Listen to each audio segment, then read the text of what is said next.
Welcome to Gold Mine Live this week back here in the Student Union. Got a busy and exciting show today, talking men's basketball. Head coach Ron Sanchez, and also baseball today. Can you believe it? I know it's about 45 degrees and raining outside, but there's a baseball game at Hayes Stadium on Friday night. So that is coming up. Coach Hibbs will be joining us a couple of segments today. Also, Vic Sfera, one of the assistant coaches for Coach Sanchez, will be stopping by as well. So a lot to talk about on this Monday. Coach, good to see you. It's fun to be here after a win, as you guys beat UAB on Saturday, and that was a fun game. No, it was. It's good to see you too. Honestly, I think I see you more than I see my wife these days. You know, so nice to see you again. Definitely, glad to be here after a W. Always feels a little better, especially when you play those late Saturday games. Late night arrivals. Sundays are tough, but after a W, it just feels just a little better. You mentioned after the game that you thought you were going to spend your Sunday getting a little catch up of sleep. Was that possible? No, because see, I have two kids. Same here. So, my wife kind of said, "Here, your kids. I'm gonna take a couple of hours to myself, since I've had them by myself since Wednesday. Very well deserved. So I was able to spend some time with my two kids yesterday. Sounds great. And with the game on Saturday, going into that game, there were some questions after the game against Middle Tennessee, how you guys would bounce back. And I thought, 40 minutes of a team effort. That everybody that played contributed in some way. Maybe one play, maybe a guy who scored 29 like John, but somebody did something on the floor to help you win on Saturday. Yeah, after you lose a game on a Thursday, you got to turn around quickly on a Saturday. You kind of question, like, how we're going to get our players to compete at a high level again, to have a chance to win, and it usually shows the kind of team that you have. And I'm so proud of our guys for kind of enduring. We've had a loss on a Thursday, and they still showed up on Saturday. And Saturday was a really enjoyable game on both sides of the ball, because I think they played unselfish on the offensive side and really united on the defensive side. And for them to get the result, I'm very happy for the group. It held UAB to 38.5% shooting and made multiple stops at the end of both halves, which I know made you happy. No, definitely. And the truth is, we've been in those situations before, and we have not been able to come up with the defensive stops that we needed in order to get the win. As much as the offense clicked on Saturday, the defense is what held us at the end. We were able to maintain, and then also, to be honest, we made some crucial free throws, 6 down the stretch that solidified the game. A couple of block shots. In fact, the Niners had 5 block shots in the game, but some big ones down the stretch. Jalen Haslam had one. Milo Supica was in there with a big play, and Brandon Younger, great help side defense a couple of times, coming over and blocking a shot. No, they did, and that's the part of the united front that I was talking about, when we first started discussing the game on Saturday. Is, you got to have a second line of defense. It's not just one guy versus the ball. It is us versus the ball. And when I think Drayvon took a charge, in one possession, Milos had a block on another. Brandon came in and snuck in for another one. That really showed that they were in position, that they were ready, that they were alert. And it was really enjoyable to see them get some success with that type of performance. And the way we're playing right now, it's not a team that's going to go in there and turn a team over a lot. But you guys, the way you played defense on Saturday, and they helped defense, and guys like Cooper able to get in there and slap the ball away, or McGill able to kind of close in when you played a little zone to slap the ball away. You had 12 turnovers forced, and this is a team that UAB doesn't turn the ball over, so that says a lot about the team defense. No, it does. And the truth is, we're not trying to, kind of force tempo or deny the ball, from getting moved from side to side. But there are opportunities, if you're in the right position, with great alertness, that you can get a deflection. Usually the guy that gets the steal is not the guy that causes the turnover. It's usually the backline guy that ends up picking it up. But as a whole, I think that we had multiple opportunities to do that. Like you said, 1 through 12, or whoever was on the floor really helped us in one form or another. You know, we mentioned after the game Maktar Gay and the way he played. Gay, if the folks don't know, is a 6'10 sophomore for UAB. Really long, though, athletic kid. And in the first half, almost had a double-double. He had 10 rebounds in the first half. And you guys did a much better job at finding a way as a team to maybe not make him as effective. He did what he could, but he wasn't nearly as effective in the second half. No, he did. And he had, size and length over Malik, who was defending him. I mean, Malik, is as I like to say, a short 6'5", he was legit 6'10". So, some of those rebounds that he did get were more us failing to do the non-obvious block out things, to keep him off the glass, and that was, one area that we addressed in the halftime meeting, and just to be more intentional about keeping him off the glass and kind of hitting first, so that he doesn't have the opportunity to use his length to kind of reach over us and grab rebounds, and that's essentially what he was doing in the first half. On the offensive side, Malik also made some really big shots. There were times in that game where you felt like UAB could go on a little bit of a roll and get some separation. Their lead got up to 10 at one point, but that was the most, for us anyway, got up to 10. For them, I think it was 6 maybe at one point, but never that big separation because Malik came down and made a big shot. Yeah, no, and that was the thing. I mean, him being defended, by, the 6'10" guy on the defensive side, for him was a challenge, so now Malik was able to take advantage of that on the perimeter, and that was the one thing we encouraged him to do, is that this guy's not used to chasing someone your size around, so let's see if we can capitalize, on the offensive side by moving him and you stretching the floor out for us and see if we can get some rhythm shots. And I think he did an unbelievable job of shooting the ball, but shooting it confidently. Every shot that he took was a good shot. I think he connected on 4 threes, which again, every point at this, in our juncture now is crucial. And for him to shoot the ball that well was very encouraging. This is Gold Mine Live, a busy show today. Talking with head coach Ron Sanchez about the Niners' win at UAB on Saturday.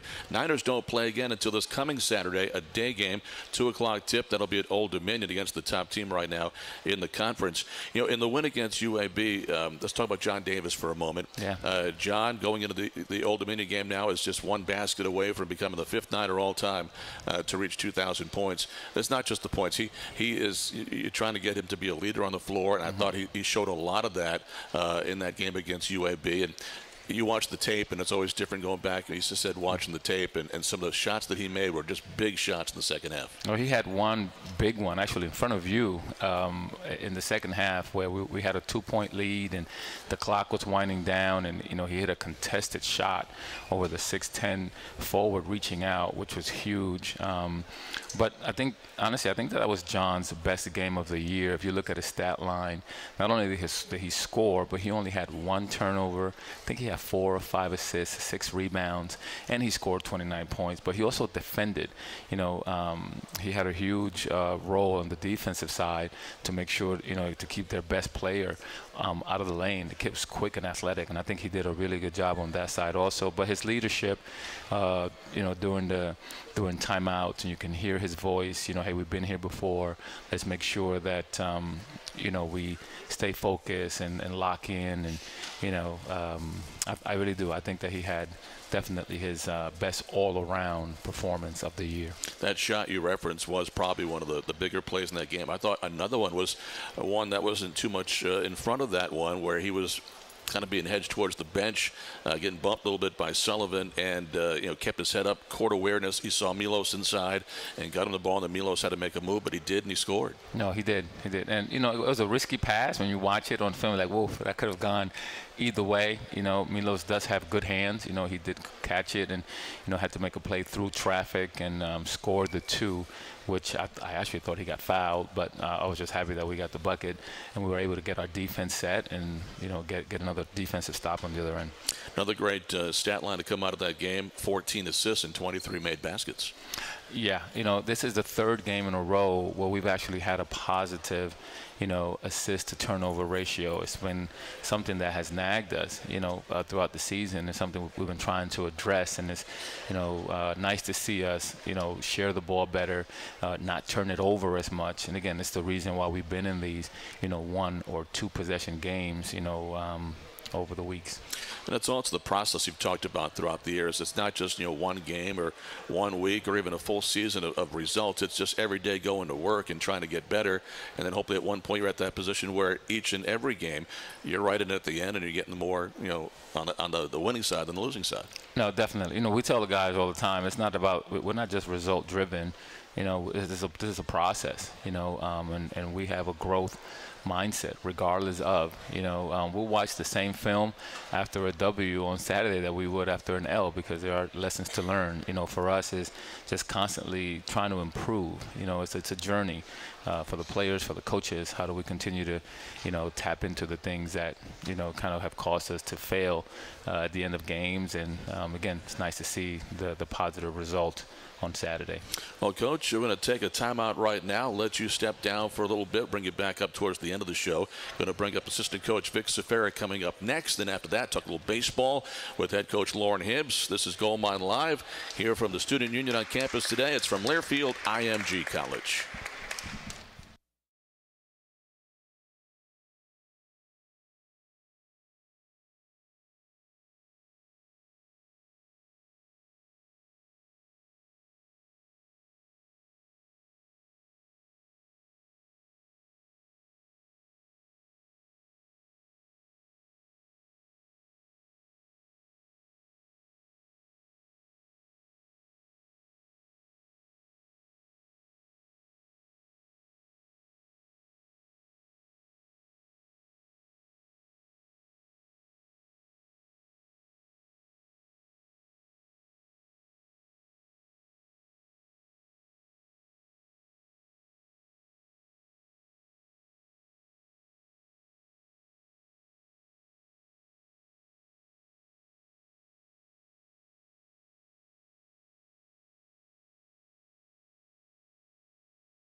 And welcome back to Gold Mine Live here in the Student Union this week as we talk Niners basketball and baseball. Coming up shortly, head coach Loren Hibbs. Baseball starting this Friday at Hayes Stadium, but still keeping our attention to men's basketball. Big win against UAB over the weekend in Birmingham. We're joined now by assistant coach Vic Sfera, who's in his first season on Coach Sanchez's staff here, but no stranger to Coach Sanchez, spending a lot of time together other places. Vic, good to see you. Hope you're doing well. Good to see you. Doing well. It was a fun plane ride home after the win against UAB, and you guys have been working so hard. And Coach Sanchez has talked about this, but sometimes, hard work, it's nice to show the guys, what that work is like when you get the win. For sure. You take and learn from every single time you step out on the floor, but to be able to learn after a win is a nice change compared to some of those close games where we were right there, but maybe missed one thing, maybe one more thing we could have done. And certainly watching the film is in a much better mood after a win. You know, I asked Coach, just tell me something funny about Vic. He said he'll work for free because when you went to UVA from Memphis, a volunteer assistant, got a chance to learn under some good coaches at UVA. What was that experience like? Oh, it was incredible. And actually, so I was at the University of Memphis, and I was offered a paid grad assistant spot to come back. And we had a large staff at Memphis, and you know, I also had an opportunity to go to the University of Virginia, but it was a free, a non-paid position. So my wife now, we were dating at the time. She's like, "Wait, so you're going to leave a paid job to take a free job? And why is this a good idea?" And I said, "You just have to trust sometimes. You just have to trust." And I'm glad I did, because it was the best decision I ever made in a basketball standpoint. Of course, I don't want to get in trouble with my wife here, but Coach Bennett is the real deal, and fortunately met a lot of people who kind of poured into my career and into me as a person as well, and Coach Sanchez being one of those key figures. And a lot of what you guys are doing now, trying to implement here as you kind of regrow this program, is what you all learned under Coach Bennett at UVA. Definitely, especially on the defensive side of the ball, kind of having that blue-collar, tough-minded approach on that end of the floor. Offensively, we do some things differently here, but we certainly have taken what we've learned there under the Bennetts and kind of put our own stamp on it here. Rachel, your wife, told me a story when we were in Hawaii and when you were at northern Arizona about climbing some mountain that you didn't pack enough snacks for that or something. Yeah, she gives me a hard time about that. We did kind of a team bonding experience in the summer where we climbed Mount Eldon, which is the highest point in Arizona. It was kind of a team building deal, and I thought it was great. I had a great time with the team. So a couple weeks later, I said, "Baby, we got to do this. I think you'll really like it." And I forgot the snacks. We brought one pack of Skittles, and about halfway up, she's like, "What were you thinking? You've done this before. How did you not know we needed more than a bag of Skittles?" So, yeah, take that for what it's worth. That's a good story. You know, when you went to northern Arizona, it's just another stop on the ladder. You've been at Liberty. You learned from all these different places. Last couple of years at Liberty, and what have you taken from each one of these spots to make you the coach you are now? Yeah, no, that's a good question. Fortunately, I've worked with a lot of great people. So from my time at Memphis, one of the assistant coaches there, Jack Murphy, became the head coach at Northern Arizona. From my time at Virginia, Richie McKay became the head coach at Liberty, and obviously Ron Sanchez became the head coach at Charlotte. So I'm really fortunate that the people that I've worked with and for would, you know, when they get their chance, they gave me an opportunity to go with them. I think that says a lot about who they are as people, and you know, their belief in me, and certainly from a basketball side of things, you take a little bit from everywhere you go, and obviously with Liberty and Virginia and Charlotte, there's been a lot of kind of similarities between those three programs. Also says a lot about you too as a coach, because when someone gets that first job and they're going to put that first staff together, they want to be successful, so they keep going on in the industry as a head coach. They want people they know that can help them be successful. So to be in that role for you says a lot about what you've been able to do. Being a West Coast guy from California, what's it like? You spent most of your professional career on the East Coast. Yeah, that's been interesting. I think a lot of that has to do with my wife. She's from Raleigh.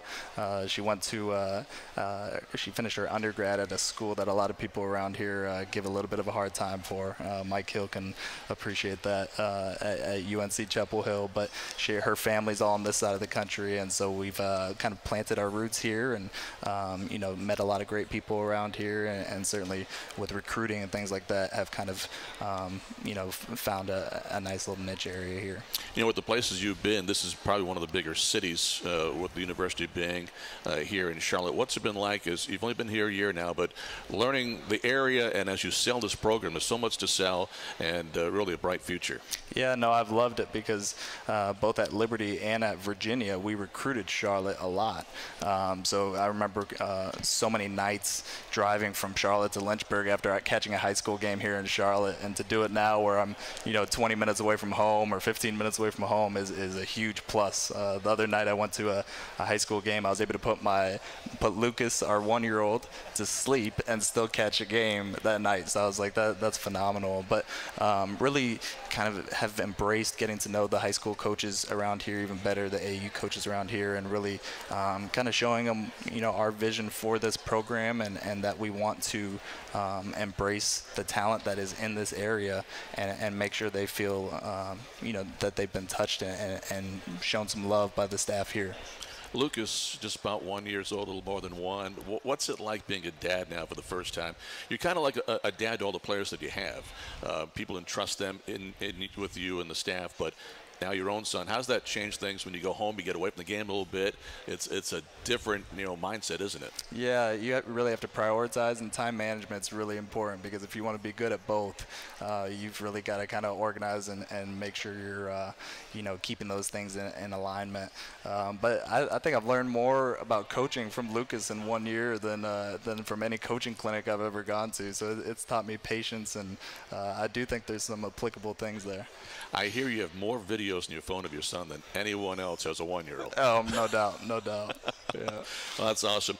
Talk about this team a little bit before we break for our next commercial break. Talk about this team and where you've seen the growth so far since October. Now we're in the middle of February. There's still right now the schedule 5 games left, and you're still playing for a chance to get in the conference tournament. But the growth of this team, what have you seen so far? Yeah, it's been fun. It's been a resilient group, a group that we've really been trying to get to embrace, playing throughout all types of circumstances, whether things are going great, whether they're going, tough, to maintain the course, to go from one play to the next, to stay even keeled. And I think they've done a good job of that. We've had so many games, like I said, where we were right there, and to see those guys just kind of hanging in there and doing what they can. Coaches always talk about controlling what you can control. I think this group has bought into that, and it was nice to see them rewarded the other night.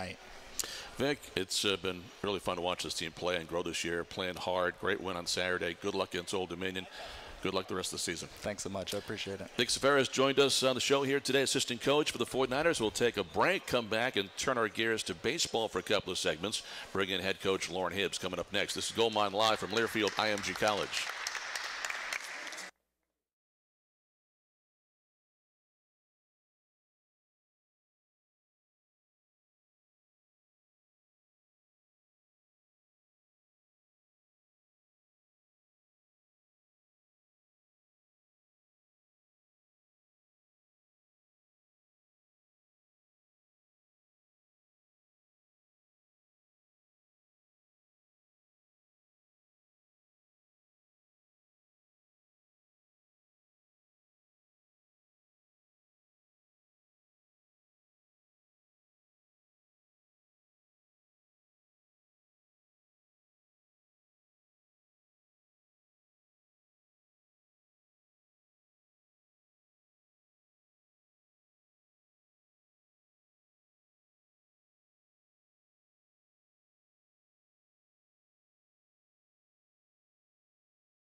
And welcome back to the Student Union Gold Mine Live. Matt Sweirad with you. Going to take a break from basketball for a couple of segments and talk Niners baseball. Head coach Loren Hibbs, who's been here a long time, had a lot of success, and looking forward to what is going to be a great 2019 season. Coach, I can't believe that it's going to start on Friday, 3 o'clock in the afternoon. You got Delaware coming in. Good to see you. Hope you're doing well. Doing well. Getting ready to get going.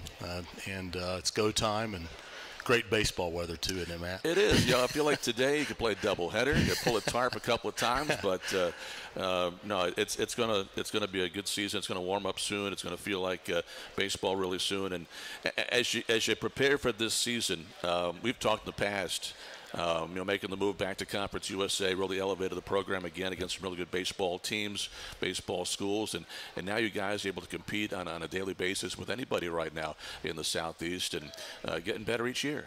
We are, and we put together a plan, like you said, when we moved from the A-10 back to Conference USA, and we took our lumps for a little while. It just took time to get our roster where it needed to be, and we've been really competitive, really close the last couple of years to be in that large selection for the NCAA tournament. It just hadn't quite worked out the way we wanted it to, but I think we're going to have another solid team again this year, and I think the future is really bright because we got a lot of good young players, I think, in our system now, and we've done a good job recruiting here the last couple of recruiting cycles. One thing to touch on before we get going any further on the team is, you mentioned the weather. The addition of the indoor facility that you have now at Hayes Stadium, and it had been a work in progress for a while, and now it's complete.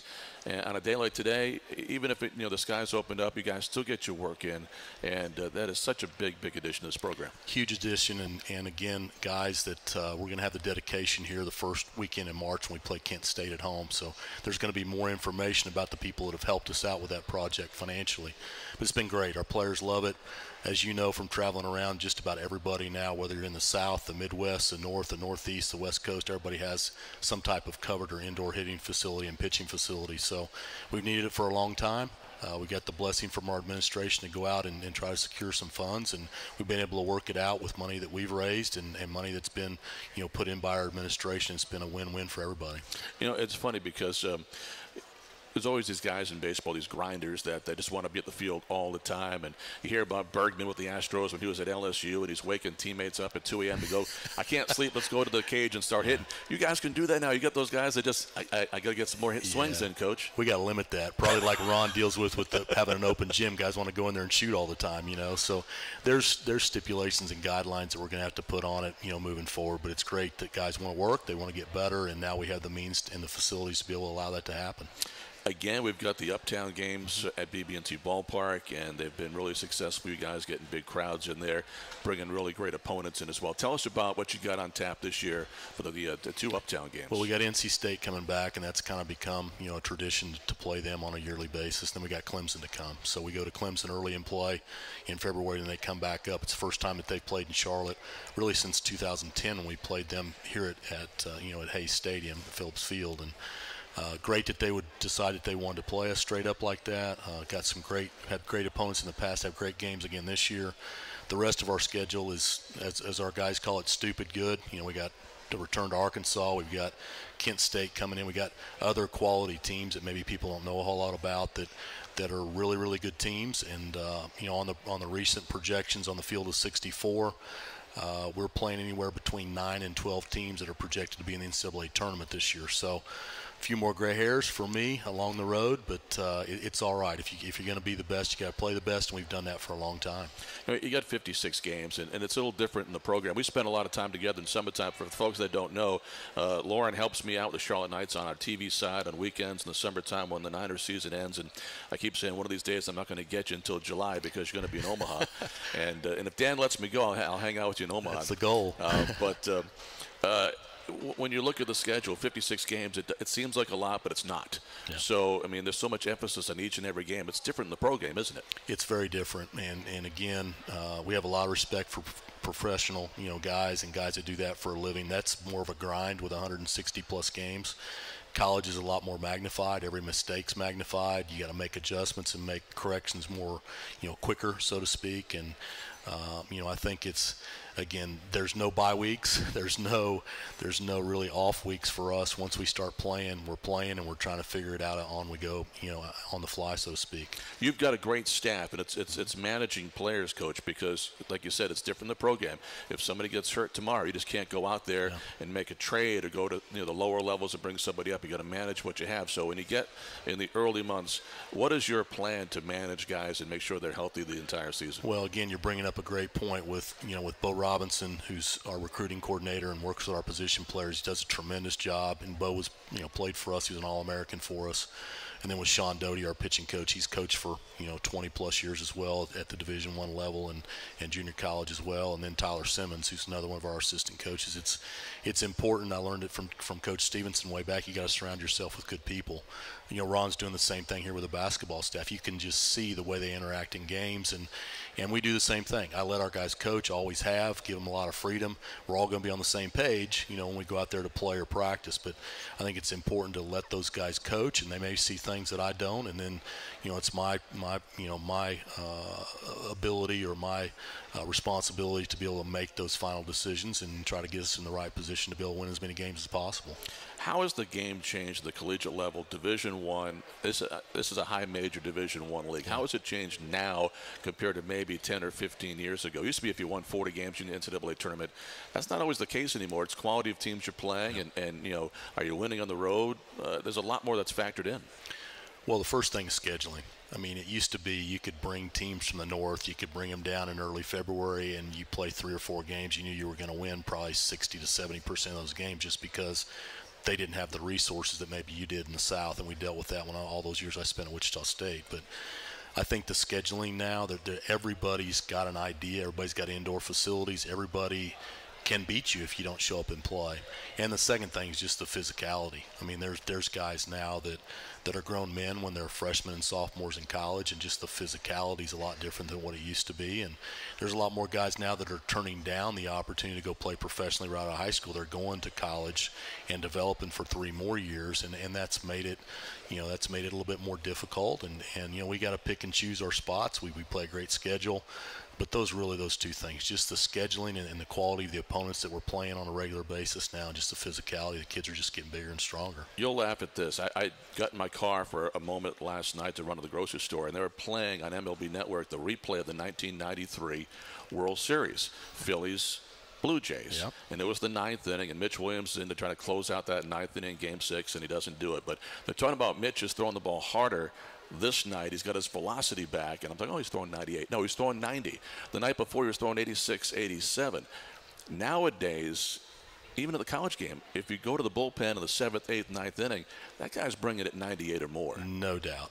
And that's just, you're bringing up a great point. And Joe Carter hit that home run off Mitch Williams, too, former teammate of mine at Wichita State. He was a lot better player than I was, but it's just different. I mean, velocities are improving all the time. The kids are bigger and stronger, like we talked about, and I think that's good for the college game, and it's good. And you're seeing more guys now that are closer to big league ready. Once they leave college, it's a very short time now before they play in the big leagues. So I think it's all good. We've tried to adjust. We got a great, strength coach with John Patrick. He does a great job with our guys, and it's something that, Mike Hill, our athletic director, has really addressed the nutrition part of it now in the short time that he's been here, and trying to feed our guys better and have them recover better so they can train better and be more physical as time moves forward.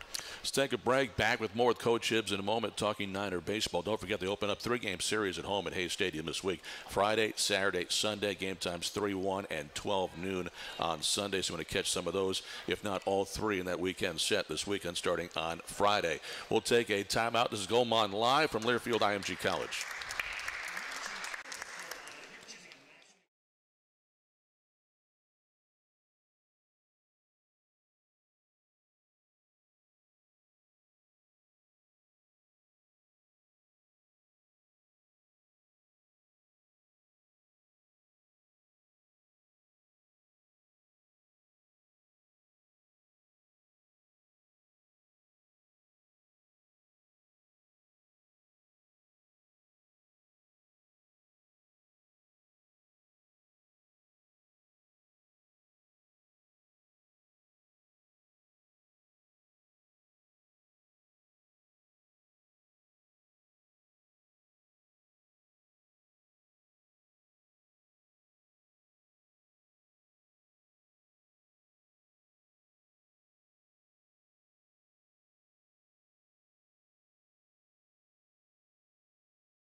And welcome back to Gold Mine Live back here at the Student Union with head baseball coach Loren Hibbs.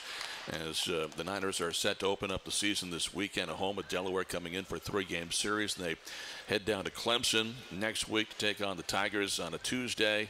That's at 4 o'clock in the afternoon. You know what? That might be a road trip for me. I might go down to Clemson and jump check on that the bus. out. Let's go. Might do that. That might be fun. And then you got Canisius coming in the following weekend, so a lot going on. Hey, don't forget, also on Wednesday, folks, the women's softball team is at home, 4 o'clock in the afternoon Wednesday against Elon. So if you got some time, the weather's supposed to be pretty good on Wednesday. It's going to stop raining. Going to get about 60 degrees. So get out there and catch the Niner women's softball team on Wednesday at 4 o'clock.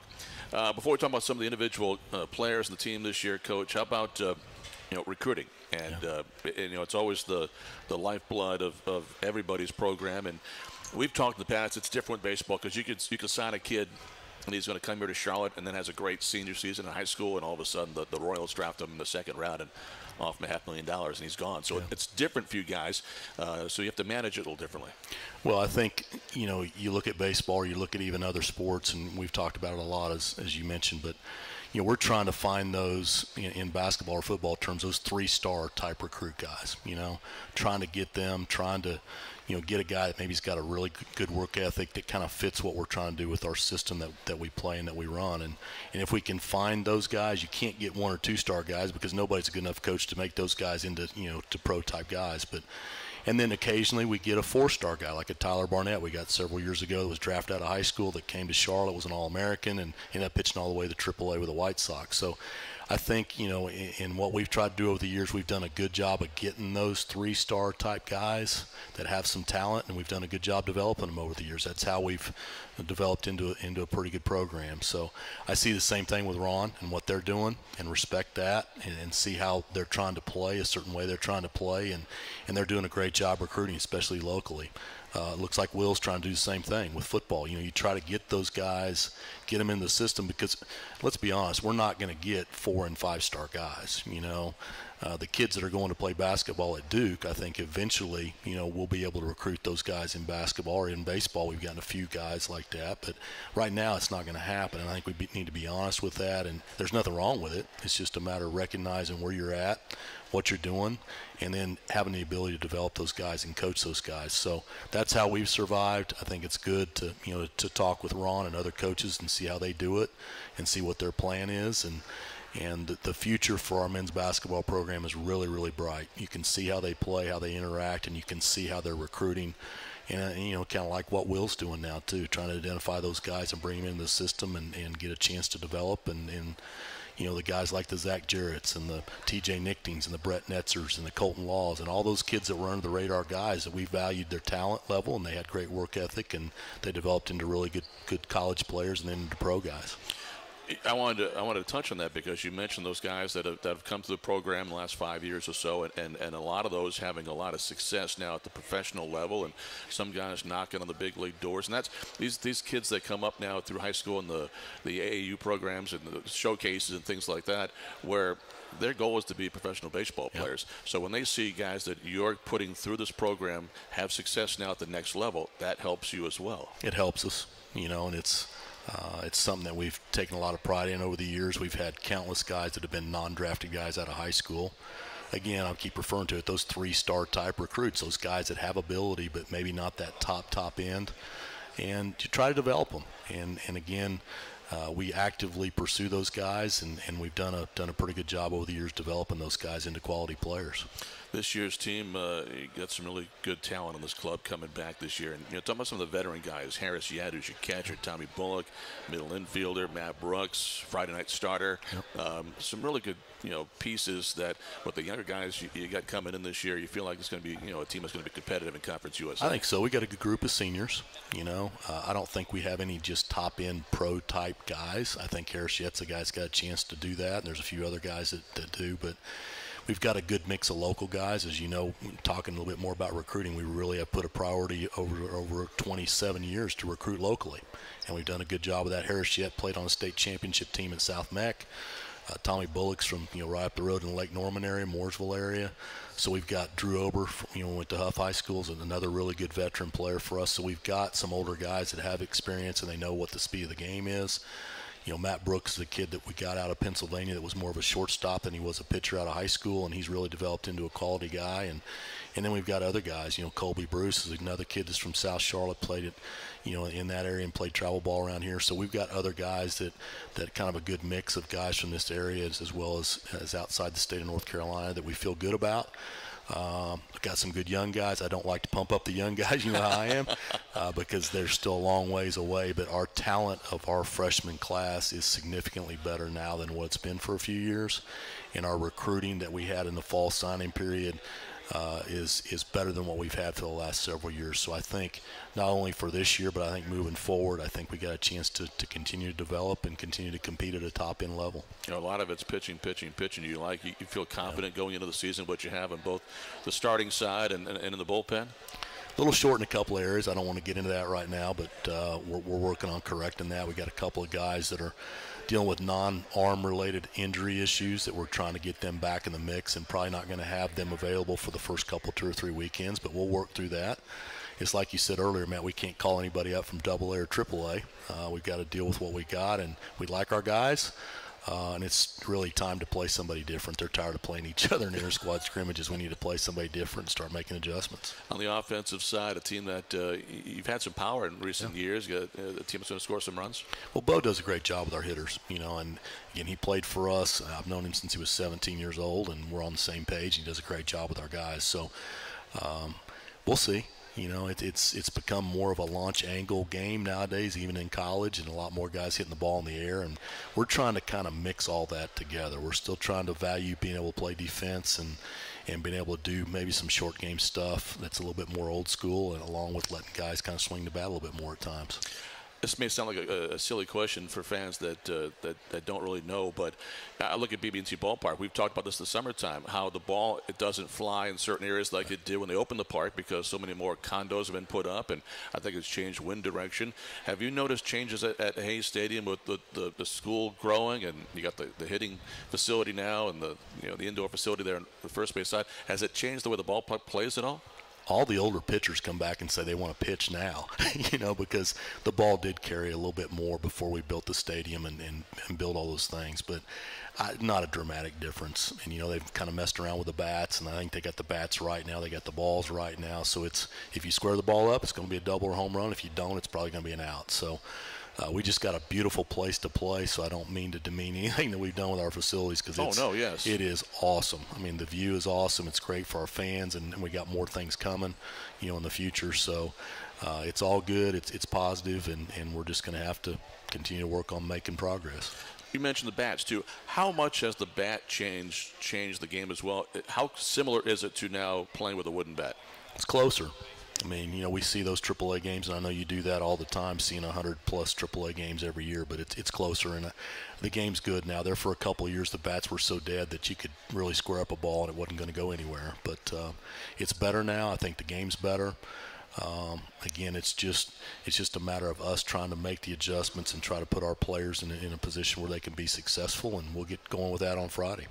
Coach, we could sit here and talk for another hour, but I know you got things to do. Season starting on Friday, and best of luck. And I'll let you know, I might go to Clemson next week.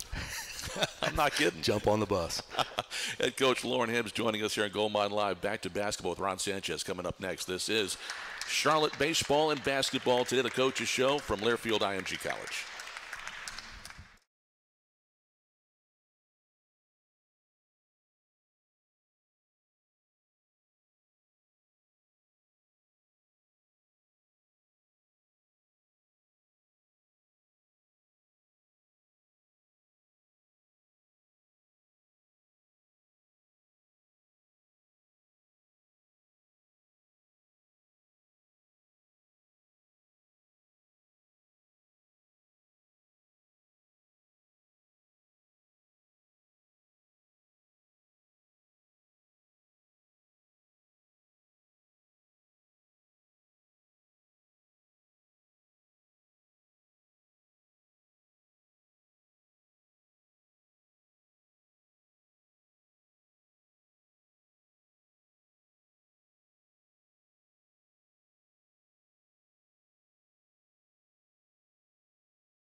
And welcome back to Gold Mine Live here in the Student Union. Back to men's basketball with head coach Ron Sanchez. I want to thank Coach Hibbs for stopping by. And again, their season opens up on Friday. A 3-game homestand at Hayes Stadium with Delaware coming to town and home the next couple of weekends. Also softball home on Wednesday, 4 o'clock on Wednesday afternoon. They will take on Elon. And Coach, good to see you again.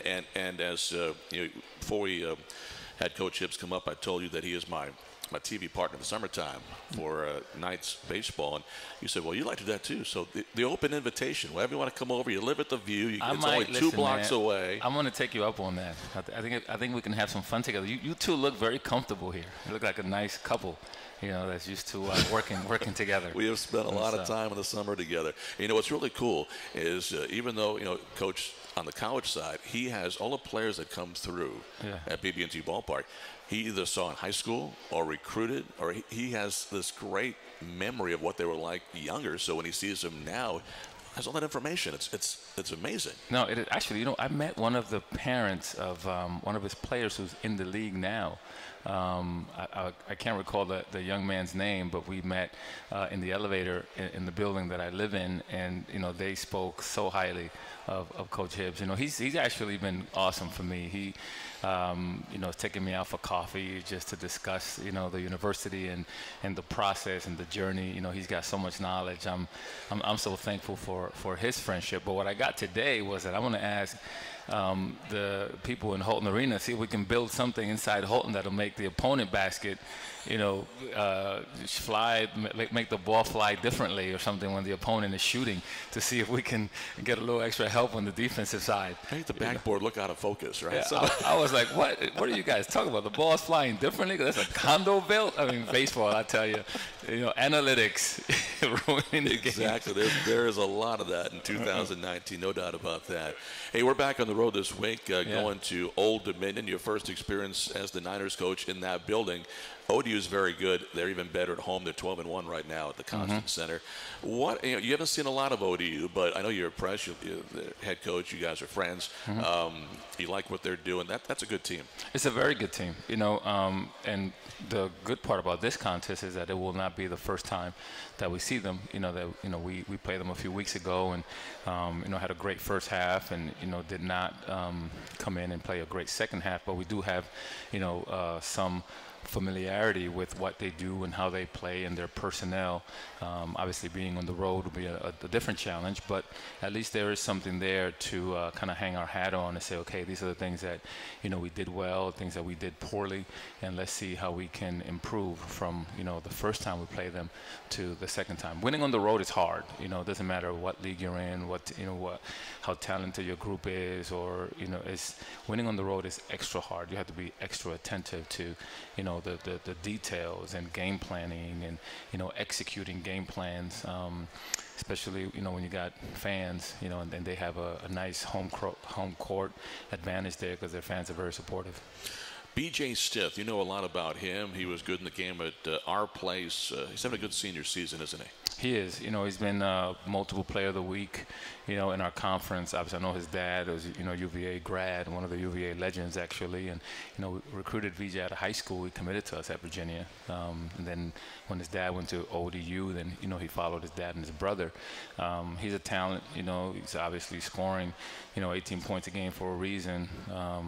It might be because his dad's the coach. I'm not sure. But, he is talented.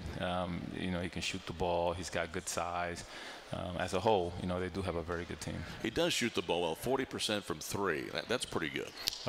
If you can shoot 40 from three, 50 from two and 80 from the free throw line, you're a really good basketball player. That's just, bottom line when it comes to very simple statistics that do impact the game. 50, 40, 80 is a really good player, and he's there. Another thing when you look at Old Dominion, the word that comes to mind for me is toughness. They're always a tough team. They're going to get at you. They're not going to beat themselves usually.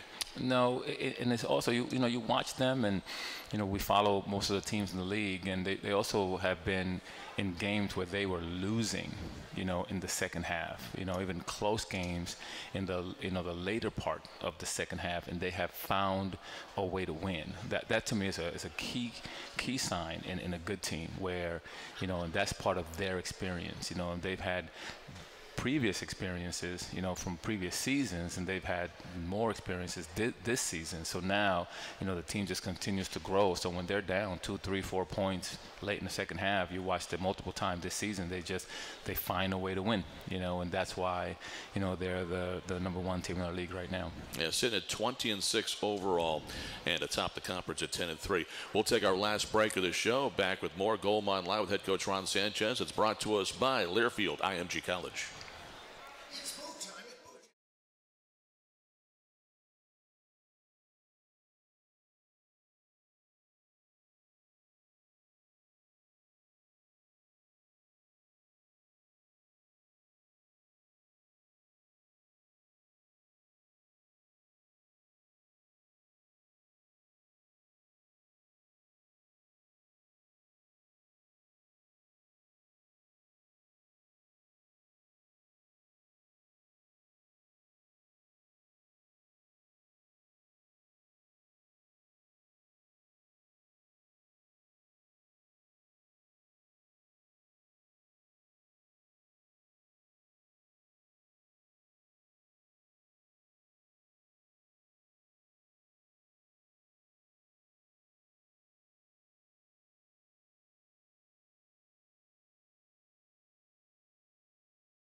Welcome back. Last part of our show. Gold Mine Live this week. The Niners taking on Old Dominion. 2 o'clock on Saturday afternoon. Our pregame coverage beginning at 1:30.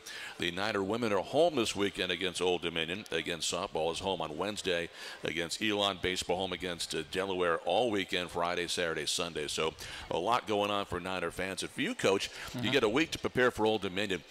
Is this, at this time of the year, come at a good time for you guys?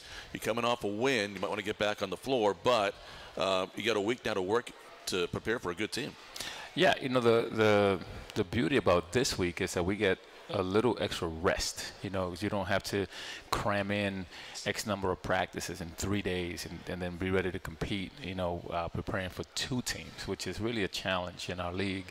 Now we can kind of really separate our skill development and, our opponent scouting and then our own team development, which we don't have to, we got about 4 days here to really prepare. And you guys know we have a short roster, so, the fresher we are at this point in the season, to me right now is really the better that you can be.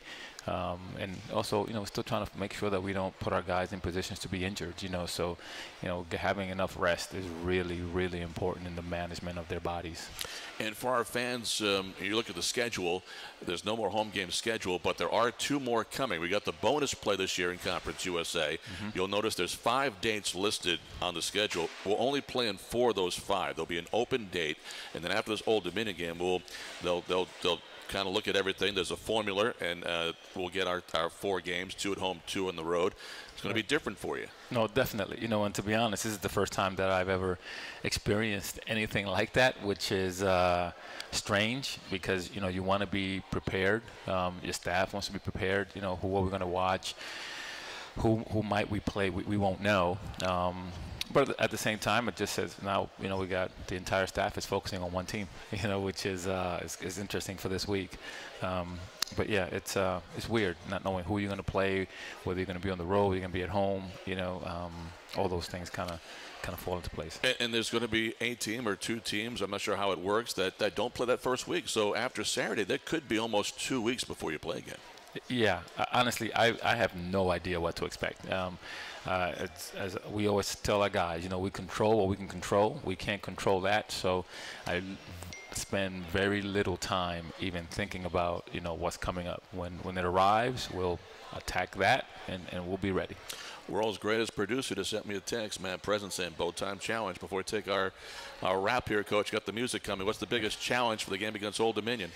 They are really, really good defensively. We're going to have to execute at a high level and do the non-obvious things exceptionally well.